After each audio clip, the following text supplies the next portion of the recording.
रविवार की रात को आसमान में एक दुर्लभ नज़ारा देखने को मिला। भारत समेत कई देशों में लालिमा लिए हुए पूर्ण चंद्र ग्रहण को देखा गया।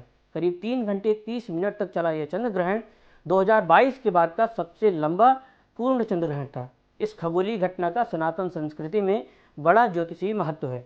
धर्माचार्यों ने ग्रहण के दौरान कई सारी बातें बताई कि क्या करें या क्या ना करें, लेकिन अब सवाल ये है कि जिन्होंने ग्रहण के दौरान खाना खा लिया या सो गए या वो सब काम कर लिए जिनको करने से ज्योतिषियों ने मना किया था, तो अब उनके साथ क्या होगा? क्या उनके साथ कोई अहित हो जाएगा?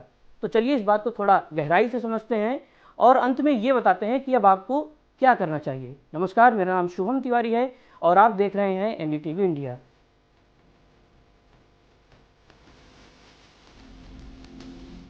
तो सबसे पहले इस बात को समझते हैं कि ऐसा क्यों कहा जाता है कि ये काम करें और ये ना करें। तो ऋग्वेद के पुरुष सूक्त में लिखा गया है कि चंद्रमा मनसो जाता चक्षु सूर्यो अजायत। चंद्रमा विराट पुरुष यानी सृष्टि के निर्माता के मन से उत्पन्न हुआ। ज्योतिषीय अर्थ में कहें तो चंद्रमा मन का कारक है। इसलिए चंद्रमा पर जब ग्रहण लगता है तो लोगों में सबसे ज़्यादा जो चीज़ प्रभावित होती है वो है मन। और दर्शन में कहा गया है कि मन की शरीर के संचालन में बड़ी भूमिका होती है। मन अच्छा है तो आप अच्छा सोचते हैं, अच्छा निर्णय लेते हैं, सद्बुद्धि आती है, विवेकपूर्ण निर्णय लेते हैं। अब चूंकि मन या आपके दिमाग में चल रहे विचारों की प्रक्रिया जटिल होती है, इसलिए जो इसे समझने वाले हैं जैसे योगी और सिद्ध लोग, वो तो इसके अनुरूप व्यवहार करते हैं, लेकिन जो इसे नहीं समझते यानी आम जन, उनके लिए ज्योतिषियों और तत्वदर्शियों ने सीधे तौर पर कुछ काम ना करने की सलाह दी, क्योंकि उनको पूरी प्रक्रिया समझाने से बेहतर था कि सीधे सीधे कुछ गाइडलाइंस दे दी जाए।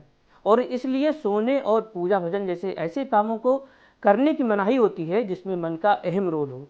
इस दौरान सिर्फ मंत्र जाप करने को कहा जाता है, क्योंकि मंत्र जाप से मन एकाग्र होता है। दूसरा है खाने का मुद्दा। सूर्य को जीवन कारक कहा जाता है। धरती पर हर प्राणी के भोजन निर्माण की प्रक्रिया में सूर्य की किरणों का अहम योगदान होता है। चंद्र ग्रहण के समय जब सूर्य की किरणों के साथ विशेष बदलाव हुआ होता है और सूर्य की किरणें चंद्रमा पर पड़कर रिफ्लेक्ट होती हैं और वापस धरती पर आती हैं, तो भारतीय मनीषियों ने माना कि ये समय भोजन के लिए उचित नहीं है।